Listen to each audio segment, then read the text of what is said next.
In front of me is INFINIX Note 30 Pro, and today I would like to show you how you can add a password to Google Passwords Manager. Begin by opening Settings and scrolling all the way down to access Users and Accounts. Then hit this gear next to Google. Tap on Google Passwords Manager and select Add Password at the top.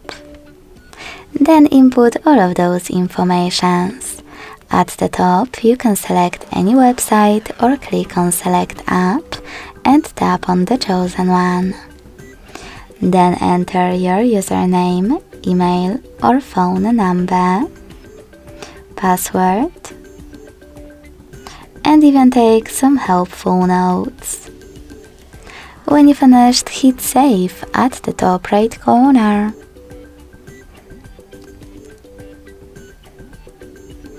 Thanks so much for watching. If you enjoyed this video, don't forget to leave a like, comment and subscribe.